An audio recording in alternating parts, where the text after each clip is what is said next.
নমস্কার। আমরা আবার আরেকটা পর্ব কনসেপ্ট ক্ল্যারিটি ক্লিনিকে চলে এসেছি। ১ম পর্বে আমরা যেটা বুঝেছিলাম, আমরা এই ডিসক্লেমারটা রেখেছিলাম যে ডিসক্লেমারটা খুব প্রয়োজনীয় ডিসক্লেমার। আ উম এটা স্ক্রিনে আসতে একটু সময় লাগছে বোধহয়।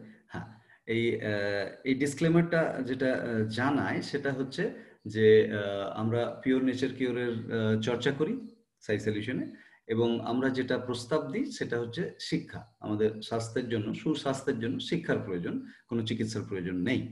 আ এরপরে যদি ব্যক্তিবিশেষ আপনারা নিজের স্বাস্থ্য সম্বন্ধে কিছু কনফিউশন থাকে, ডেফিনিটলি আপনারা এক্সপার্টের রায় নেবেন। আপনারা ভিডিওটাকে পজ করে ডিটেইলস এ ডিসক্লেমারটা পড়তে পারেন। আমরা তারপরে বুঝেছিলাম যে চিকিৎসা বিকল্প বা ঔষধীয় বিকল্প এবং প্রাকৃতিক স্বাস্থ্য বিকল্পের মধ্যে ফারাকটা কোথায়, এবং আ অবশ্যই করে যে তর্ক সমৃদ্ধ রাস্তা হচ্ছে এই পিওর নেচার কিওর বা শুদ্ধ আরোগ্য বিজ্ঞানের রাস্তা। এবং এই তর্কের আধারে আমরা শুরু করেছিলাম আমাদের জীবন এবং প্রকৃতিকে বোঝা। তাতে জীবনের অনুভূতি আমরা আইডেন্টিফাই করেছিলাম যে কর্মক্ষমতা হচ্ছেন জীবনের অনুভূতি এবং কর্মক্ষমতা। এই ৩ রকমের কর্মক্ষমতা আমাদের মূল দেখা যায় সে সেরে ওঠা। আমরা নিজে, নিজে সেলফ প্রিপেয়ারিং একটা ক্যাপাবিলিটি আছে। আর প্রজনন, সেলফ প্রোডাকশন এর রিপ্রোডাকশন এর একটা ক্যাপাবিলিটি আছে। আর নিয়ন্ত্রণ, সেলফ রেগুলেশন এর একটা প্রাকৃতিক কর্মক্ষমতা নিয়েই আমরা জন্মাই প্রত্যেকে। এই ৩টি ক্যাপাবিলিটি, 3 R's আমরা বলি। এরপরে আমরা গেছিলাম যে এই ৩টে R কে চালায় কে? চালায় আমাদের অনুভূতি, ভালো লাগা অনুভূতি। তো আনন্দ, বেদনা, আ এই দুটো আমাদের হচ্ছে চালক। যেটাতে আনন্দ পাই সেটা গ্রহণ করি, আর যেটাতে বেদনা পাই সেটা গ্রহণ করি না। এটাই হচ্ছে প্রাকৃতিক প্রবণতা। এই প্রাকৃতিক প্রবণতা বুঝতে গিয়ে আমরা জেনেছিলাম যে এই ৩টে জেনেছিলাম মানে আমরা অলরেডি জানি, এটা একটা আ আবার করে রিভিশন হচ্ছে যেন জীবনকে দেখে। এই যে তর্কের এটাই হচ্ছে মজা। যে আমরা যখন রিলেট করতে পারি তখন তর্ক আমাদের গৃহীত হয়। যখন রিলেট করতে পারি না তখন আমরা আবার একটা প্রস্তাব দিই যাতে সেটা গ্রহণ করার একটা সম্ভাবনা থাকে আগে গিয়ে। তো এবারে আমরা যেটা দেখতে পাচ্ছি যে আমাদের ৩ রকমের মূল আ আনন্দ জীবনে রয়েছে। খাদ্য, যৌনতা এবং মগ্নতা। তো এই খাদ্য, যৌনতা এবং মগ্নতা আমরা আরো গভীরে গিয়ে বুঝি যে এখানে আমাদের কিছু কৃত্রিম উদ্দীপনাও শুরু আ পা আ মানে কৃত্রিম উদ্দীপনারও প্রচুর জায়গা থেকে যায়। তো এবারে এটা বুঝতে গিয়ে আমরা অবশ্যই প্রাকৃতিক প্রবণতার কথা যেটা বুঝেছিলাম, সেখানে আমরা জীবনী শক্তির একটা ধারণা নিয়েছিলাম। যে ভাইটালিটির কনসেপ্টটা কি?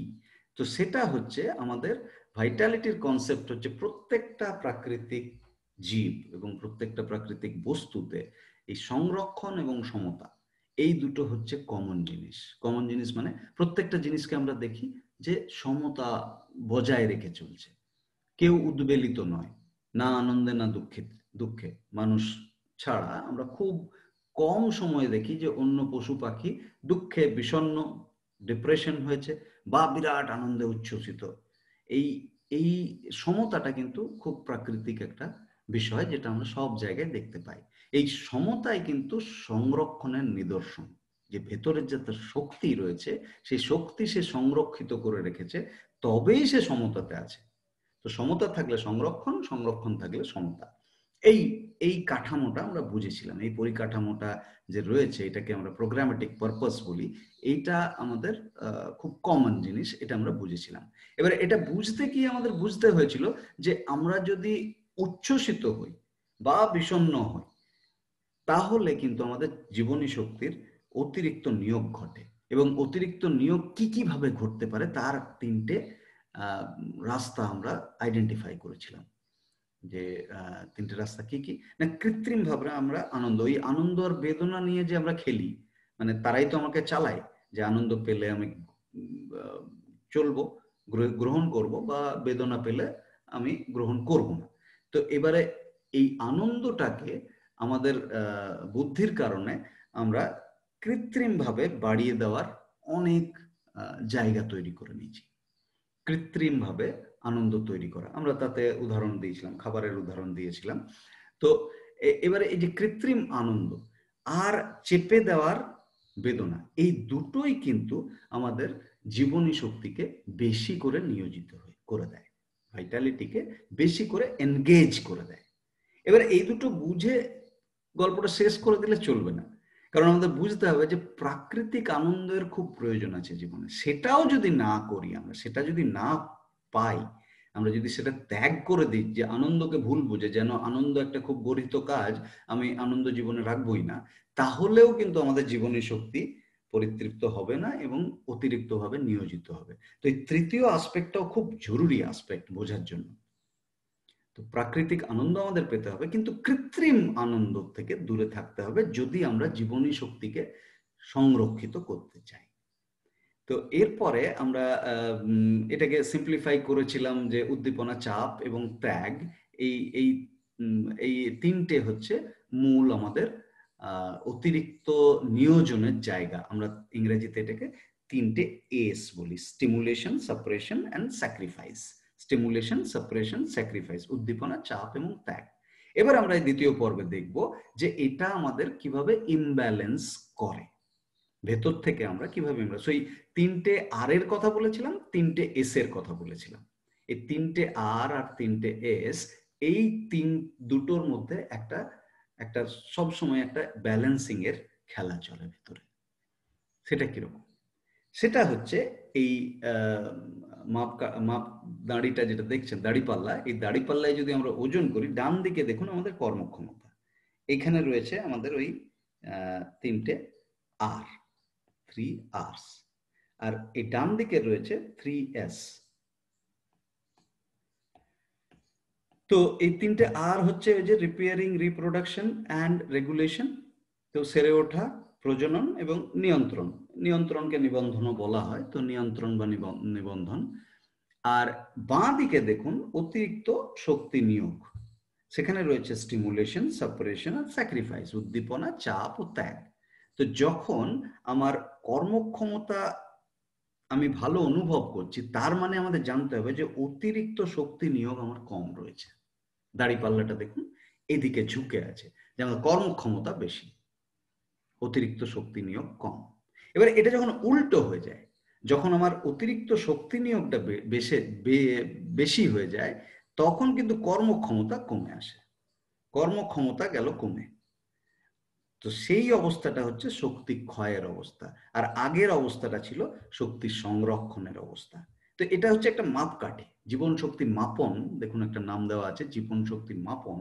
তো এটা একটা মাপকাঠি যেখানে আমরা বুঝতে পারবো। তো আমরা তাহলে বুঝবো কিভাবে, যদি আমরা কর্মক্ষমতায়, যে সেরে ওঠার ক্ষমতা, প্রজননের ক্ষমতা বা নিয়ন্ত্রণের ক্ষমতা, যে আমি নিজের নিয়ন্ত্রিত রয়েছে কিনা, এটাই হচ্ছে মূল ক্ষমতা বাই দ্য ওয়ে। মানে এই দুটো, বাকি দুটো ক্ষমতা আপনি ঠিকঠাকভাবে আইডেন্টিফাই না করতে পারলেও আপনি নিজের নিয়ন্ত্রণে নিজে আছেন কিনা এটা সবসময় আইডেন্টিফাই করতে পারবেন।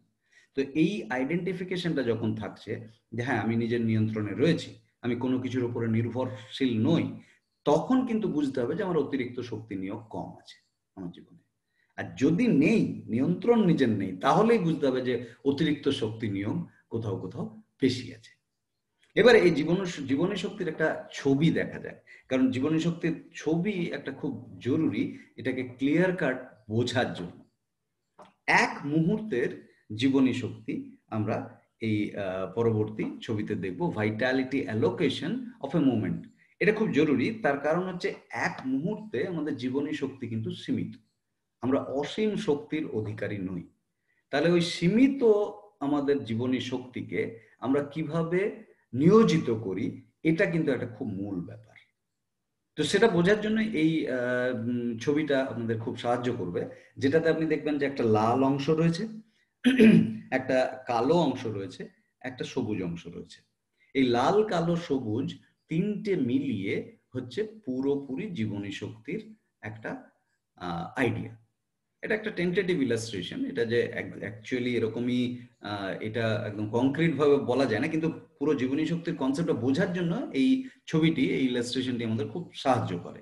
তো এই লাল অংশটা হচ্ছে আমাদের জীবনী শক্তির জৈবিক নিয়োগ, কারণ আমরা মরবো তো একদিন অবশ্যই, তো আমাদের জীবনী শক্তি ধীরে ধীরে নিয়োজিত হচ্ছে, যখন পুরোপুরি নিয়োজিত হয়ে যাবে তখনই আমরা মারা যাব, সেখানে সেটা রিভার্স করা যায় না। তো তাহলে এই পার্টিকুলার লাল অংশটা রিভার্স করা যায় না, নিচে আর নামানো যাবে না, ওটা উঠছে তো উঠছেই। এই লালটা যখন একদম পুরো সবুজকে কভার করে নেবে তখন আমরা মারা যাব, সেটা ঠিক আছে, আমরা জৈবিকভাবে তো মৃত্যু একদিন আসবে।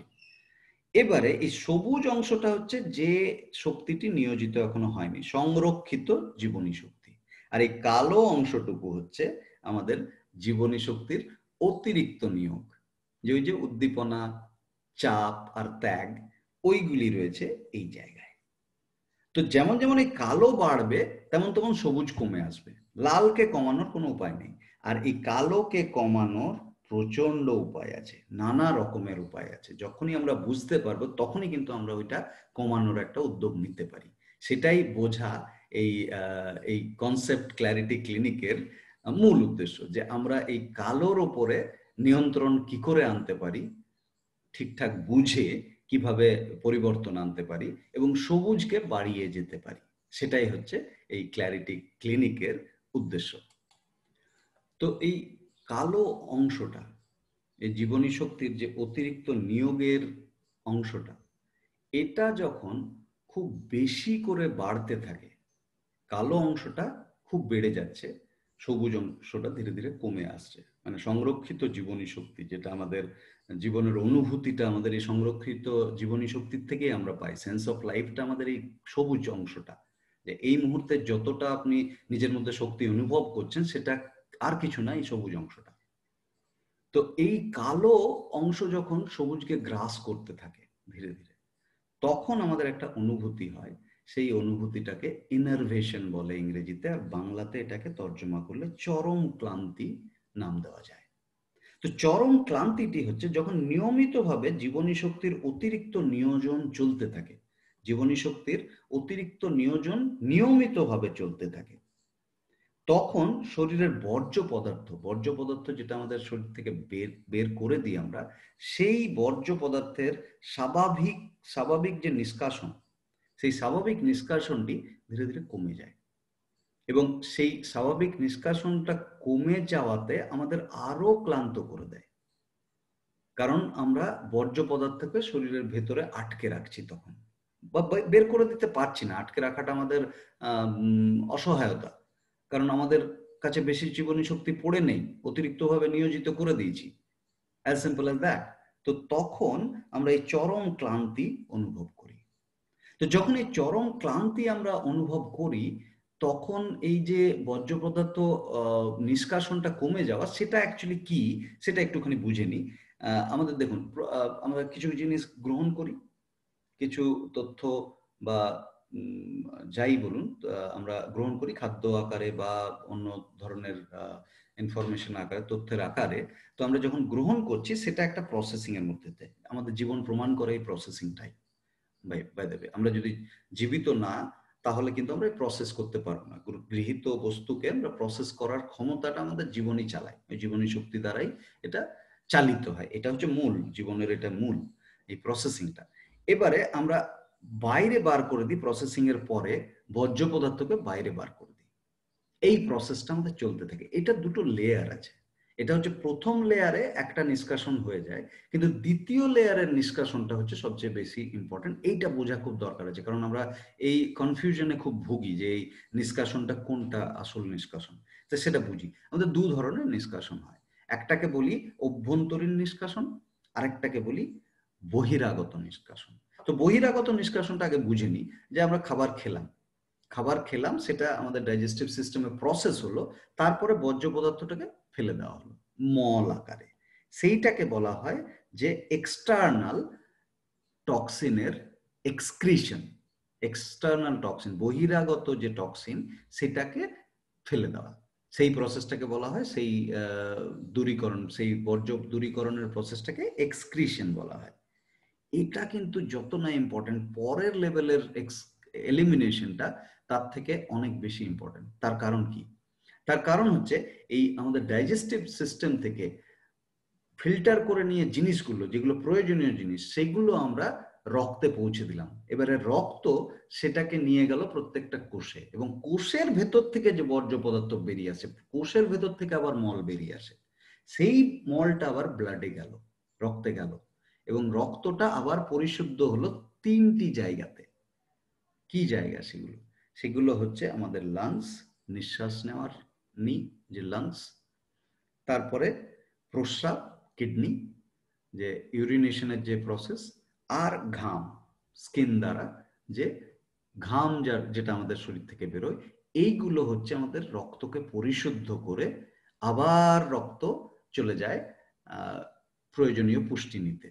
তো রক্ত আমাদের পুষ্টি এবং বর্জ্য এই দুটো ক্যারি করে যখন ঠিকঠাকভাবে পরিশুদ্ধ হচ্ছে, তখন আমাদের ঠিকঠাকভাবে নিঃশ্বাস যাচ্ছে, প্রস্রাব বেরোচ্ছে, আর ঘামও বেরোচ্ছে। এগুলো খুব প্রয়োজনীয় জিনিস, শরীর থেকে বর্জ্য পদার্থ বের করে দেওয়া এবং শরীরকে অভ্যন্তরীণ দিক দিয়ে পরিষ্কার করা। আমাদের কনস্টিপেশনকে আমরা ধরে নিই যে আমাদের বর্জ্য নিষ্কাশন ঠিকঠাক হচ্ছে না। কনস্টিপেশন অ্যাকচুয়ালি অনেক পরে আসে, তার আগে আমাদের নিঃশ্বাস প্রস্রাব আর ঘাম কমে আসতে থাকে, এফেক্টেড হয়। তো আমাদের এই যে ঠিকঠাক বর্জ্য নিষ্কাশন প্রথমে এফেক্টেড হয় এই এলিমিনেশনে। এইগুলো আমাদের বুঝতে হবে যে এলিমিনেশন আমাদের প্রপার হচ্ছে না। আর এই জিনিসটা আমাদের ইনিশিয়ালি আমরা বুঝতেই পারি না। আমরা কনস্টিপেশনটা আইডেন্টিফাই করি যে আমাদের পায়খানা আজকে ঠিকঠাক হলো না, কিন্তু আমাদের এলিমিনেশন যখন ঠিকঠাক হচ্ছে না তখন আমরা ঠিকঠাক আইডেন্টিফাই করি না। এর মূল একটা আইডেন্টিফিকেশন যেটা আমরা করতে পারবো যদি আমরা মগ্নতা নিয়োজিত করি, মাইন্ডফুলনেস নিয়োজিত করি, যে নিঃশ্বাস যখন নিচ্ছি তখন আমরা কি গভীর নিঃশ্বাস নিচ্ছি? গভীর নিঃশ্বাস যদি না নিচ্ছি, আমাদের প্রচুর বর্জ্য পদার্থ শরীর থেকে বেরোচ্ছে না। কারণ শ্যালো যখন ছোট ছোট নিঃশ্বাস নিচ্ছি, গভীর নিঃশ্বাস নেওয়া, আর আমরা সবাই মোরলেস ছোট ছোট নিঃশ্বাসে অভ্যস্ত হয়ে গেছি বিভিন্ন কারণে। তার মূল কারণটা হচ্ছে অতিরিক্ত শক্তির নিয়োজন। তো এই যখন আমাদের এই এলিমিনেশন গুলো, নিঃশ্বাসের কমে যাওয়া, নিঃশ্বাসের শ্যালো হয়ে যাওয়া, আর প্রস্রাব ঠিকঠাক না, প্রস্রাব তো আপনি আইডেন্টিফাই করতে পারবেন না শুরুতে যে প্রস্রাব আপনার ঠিকঠাক হচ্ছে না। আর তারপরে ঘামও ঠিকঠাক না হওয়া, প্রয়োজনীয় অবস্থায় ঘাম হচ্ছে না, সেটা একটা কিন্তু বেশি ঘাম হওয়া বিরাট প্রবলেম নয়। বেশি ঘাম হওয়া মানে আপনার শরীর থেকে বর্জ্য নিষ্কাশিত হচ্ছে, কিন্তু কম ঘাম হওয়াটা আপনি আইডেন্টিফাই করতে পারেন না। কম ঘাম হওয়াটা আইডেন্টিফাই করা একটু কঠিন ব্যাপার যতক্ষণ না আমরা ওই অতিরিক্ত শক্তি নিয়োজনগুলোকে, তো এগুলো আমাদের নিজের অজান্তে এগুলো ঘটতে থাকে, এলিমিনেশন কমতে থাকে। তো এলিমিনেশন কমার অর্থ কি? আমরা বর্জ্য পদার্থকে বার করে দিচ্ছি না শরীর থেকে, এটার মানেই হচ্ছে এলিমিনেশন কমে যাওয়া। তো বর্জ্য পদার্থ মানে তো আমাদের বিষ, যেটা আমাদের প্রয়োজন নেই। সেই বিষটা যদি আমি শরীরের মধ্যে রেখে দিই তাহলে কি হবে? আমাদের বিষস্থিতি হবে, আমাদের শরীরে বিষস্থিতি হবে। তো বিষস্থিতিটা কি না, চরম ক্লান্তির কারণে যখন অভ্যন্তরীণ বর্জ্য পদার্থ স্বাভাবিক নিষ্কাশিত, বর্জ্য পদার্থের স্বাভাবিক নিষ্কাশন কমে যায়, তখন শরীরের যে বিষ সঞ্চিত হতে থাকে সেই অবস্থাকে বিষস্থিতি বলে। এটাকে ইংরেজিতে টক্সিমিয়া বলা হয়। এই টক্সিমিয়া হচ্ছে পিওর নেচার কিওরের একমাত্র রোগ। আপনি যে কোনো রোগের নাম নিন, আপনার ডায়াবেটিস আছে, আপনার হাইপারটেনশন আছে, আপনার হার্ট ডিজিজ আছে, আপনার থাইরয়েডিজম আছে, সব কিছুই কিন্তু এই টক্সিমিয়ার ইফেক্ট, টক্সিমিয়ার প্রভাব। প্রথমে আপনি টক্সিমিক হয়েছেন, প্রথমে আপনার মধ্যে বিষস্থিতি হয়েছে, তারপরে এই সমস্ত লক্ষণগুলি দেখা গেছে। এগুলি অ্যাকচুয়ালি রোগের লক্ষণ, এগুলো রোগ নয়। রোগ একমাত্র টক্সিমিয়া। তো অ্যাকচুয়ালি এই পিওর নেচার কিওরে একটি মাত্র রোগ আমরা আইডেন্টিফাই করি, সেটা হচ্ছে বিষস্থিতি। বিষস্থিতিটা যদি আমরা ঠিকঠাক বুঝে যাই এবং বিষস্থিতি কিভাবে আমরা আবার প্রত্যাবর্তন করতে পারি, রিভার্স করতে পারি, সেইটা যদি আমরা ঠিকঠাক বুঝে যাই, স্বাস্থ্য কিন্তু আমাদের নিয়ন্ত্রণে অনেকখানি চলে আসে। এবারে যদি না বুঝছি, ধরুন যে আমরা না বোঝার আমার দরকার নেই, আমরা কি সব পশু পাখি এরা কি এত সব বোঝে? তারা কিভাবে সমতা বজায় রেখেছে? এই সমতা বজায় রাখার বিষস্থিতি সবারই মধ্যে ঘটতে পারে। আপনি এই বিজ্ঞান বুঝুন বা না বুঝুন, বিষস্থিতি ঘটতেই পারে। এবারে বিষস্থিতি ঘটলে আপনার মধ্যে অটোমেটিক্যালি একটা প্রাকৃতিক প্রবণতা আছে যে এটাকে দূর করে দেওয়ার। কারণ আপনার কমেছে কি, যে স্বাভাবিক নিষ্কাশনটা কমে গেছে, তো শরীর তখন একটা শরীরের মধ্যে একটা প্রসেস আছে, সেই প্রসেসটা আরো ডিটেইলসে আমরা ডিসকাস করব, কিন্তু করে কি একটা বিশেষ নিষ্কাশনের শুরু করে দেয়। সেই বিশেষ নিষ্কাশনটাকে আমরা নাম দিই নিরাময় সংকট। নিরাময় সংকট বা হিলিং ক্রাইসিস। যখন আমাদের শরীরে তাপ বেড়ে যায় এবং এই যে শরীরের ভেতরে জমে থাকা বিষগুলোর যে ঘনত্ব সেটাকে কমিয়ে দেয় শরীর অটোমেটিক্যালি, এটা প্রোগ্রামেটিক্যালি ঘটে, একটা প্রবণতা হিসেবেই ঘটে, প্রাকৃতিক প্রবণতা এটাকে বলি, প্রোগ্রামেটিক পারপাস। তো এই প্রোগ্রামেটিক্যালি আমাদের এই ডেন্সিটিটা বা ঘনত্বটা বিষের কমে যায় এবং সেই বিষটা ঘনত্ব কমিয়ে শরীর চেষ্টা করে বার করে দেয়। মেনলি পার্সপিরেশন বা ঘাম দিয়েই জ্বরের সময় আমরা এই বর্জ্য নিষ্কাশিত করি এবং সেই বর্জ্য পদার্থ হচ্ছে খুবই হাই টক্সিক, খুবই বিষাক্ততা অনেক বেশি। তো এই জ্বর হচ্ছে একটা বিরাট বড় আমাদের হাতিয়ার, এই যে নিষ্কাশন কমে গেছিল সেইটাকে বাড়িয়ে দিয়ে আমাদের আবার স্বাস্থ্য ফিরিয়ে আনার জন্য। তো এটা হয় কি করে?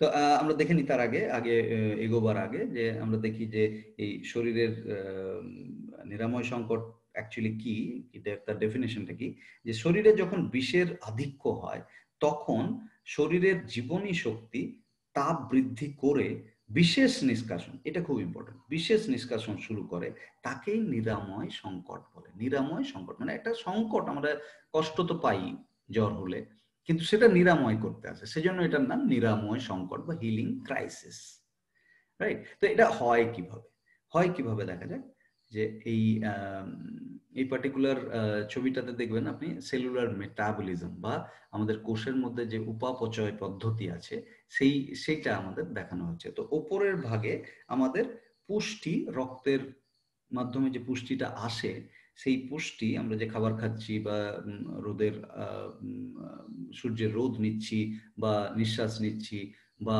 জল খাচ্ছি এবং খাবার খাচ্ছি, এইগুলো দিয়ে যে পুষ্টি এক্সট্রাক্ট করছে শরীর, সেটা কিন্তু পৌঁছে যায় প্রত্যেকটা কোষে এইভাবে। ওপরে সেটা দেখানো হচ্ছে, আর নিচে দেখানো হচ্ছে যে আমাদের এই যে বিষের অপচিতি হচ্ছে বা ক্যাটাবলিজম হচ্ছে, যে যত টক্সিন জমছে, যেগুলো অপ্রয়োজনীয় বস্তু, সেগুলো কিন্তু বেরিয়ে যাচ্ছে। তো কিছু ঢুকছে, কিছু বেরিয়ে যাচ্ছে, কিছু ঢুকছে, কিছু বেরিয়ে যাচ্ছে। এইটা হচ্ছে একটা প্রাকৃতিক একটা প্রক্রিয়া। তো এবারে এটাকেই কিন্তু আমরা যদি স্পিরিচুয়ালের ভাষায় বলি, এটাই হচ্ছে সেই অনিত্যতা, যে আমরা ইমপারমানেন্সের কথা আমাদের স্পিরিচুয়াল ডিসকোর্সে আমরা শুনি, সেটার কিন্তু ফিজিক্যাল, যা দেহগত দিক দিয়ে ঘটছে এই মেটাবলিজম, এই উপাপচয় পদ্ধতি। তো এটা হয় কি, যখন আমরা এই যে বিষকে কোষের বাইরে ছুঁড়ে ফেলছি, এটার জন্য শক্তির দরকার হয়। পুষ্টি আসাতে, এই অভিস্রাবণ পদ্ধতিতে পুষ্টিটা আসে, অসমোসিস পদ্ধতিতে, তার জন্য খুব একটা শক্তির প্রয়োজন হয় না। কিন্তু যখন আমরা বিষকে ছুঁড়ে ফেলছি, তখন আমাদের শক্তির প্রয়োজন হয়। সেই শক্তির যে প্রয়োজন, যখন আমাদের শক্তি থাকে না, অন্য জায়গায় নিয়োজিত হয়ে গেছে, তখন ভেতরে বিষ জমতে থাকে। এবারে হয় কি, বিষ জমতে জমতে বিষের মধ্যে লড়াই শুরু হয় মানে ধাক্কাধাক্কি হয়, ভিড় হয়ে গেছে, ধরুন একটা ঘরে অনেক লোক জমে গেছে, তো খুব টেম্পারেচার বেড়ে যাবেই, একে অপরের সাথে ঘষাঘষি হচ্ছে।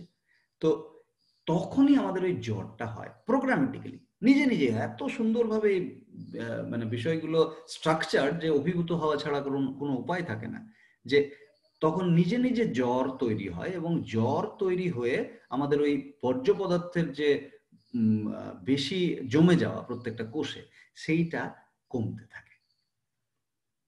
তো এত সুন্দর ভাবে এই ঘটনাটা ঘটে যে আমাদের বেশি নিজেদের কিছু করার উপায় নেই যদি না বাধা দিই।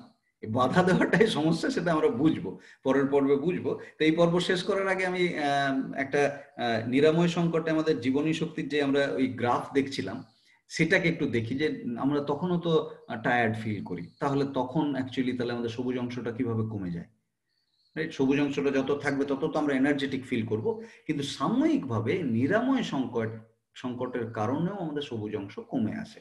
সেটা কি হয় সেটা একটু দেখে নিই। তখন হয় কি, এই লাল অংশটা তো একই ব্যাপার, যেটা তখনও ছিল এখনো আছে, তো সেইটাও আরেকবার দেখিয়ে নিই, দাঁড়ান। তাহলে আপনাদের তুলনা করতে সুবিধা হবে। এটা ছিল আমাদের আগের যে ছবিটি। এবারে এখন যেটা দেখাচ্ছি সেটা হচ্ছে এটা। তো জীবনী শক্তির নিয়োগটা সেম আছে। এবারে সেই অবস্থায় আমরা খুব ক্লান্ত অনুভব করি, আমাদের অতিরিক্ত নিয়োগও কিন্তু কমে যায়, কমে যাওয়ার কথা। আর এই অরেঞ্জ কালারের যে কমলা রঙের অংশটা দেখছেন, সেটা হচ্ছে নিরাময় সংকটে জীবনী শক্তির সাময়িক নিয়োগ। জীবনী শক্তি সাময়িকভাবে নিয়োজিত হয়েছে ওই বর্জ্য পদার্থকে দূর করে দেওয়ার জন্য। এইটা হচ্ছে সাময়িক নিয়োগ। সেই কারণে আমাদের এই সবুজ অংশটা কমে যায়, সংরক্ষিত জীবনী শক্তি আমরা অনুভব করি খুব কম আছে, আমরা টায়ার্ড ফিল করি। এটাকে আমাদের পিএনসির ভাষায় বা পিওনেচার কিওরের ভাষায় ভয়েস অফ দ্য অর্গানিজমও বলি। কারণ শরীর তখন ব্যস্ত আছে বর্জ্য নিষ্কাশনে, তখন আপনাকে ক্লান্তি বোধ আপনাকে এই ইন্ডিকেশনটা দিচ্ছে যে আর কোথাও যেন জীবনী শক্তির নিয়োজন না হয়। শারীরিকভাবে বিশ্রাম নেওয়া একটা জরুরি হয়ে দাঁড়ায়, তখন প্রোগ্রামেটিক্যালি আমরা এই ইন্ডিকেশনটা পেয়ে যাই।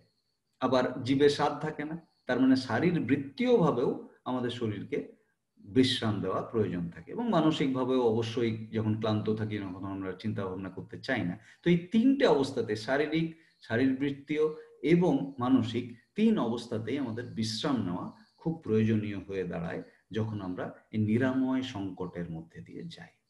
তো আমরা পরের পর্বে বুঝবো যে এই বিশ্বস্থিতি আরো গভীরে গিয়ে আমরা কিভাবে সেটাকে ইন্টারপ্রেট করি, এবং আমাদের কোথায় বোঝার জায়গা রয়েছে, বেশিভাবে বোঝার জায়গা রয়েছে আমাদের, রাদার বোঝাটাকে কিভাবে আমরা পরিবর্তন করতে পারি এবং আরো ক্ল্যারিটি আনতে পারি আমাদের স্বাস্থ্য বোঝাকে নিয়ে।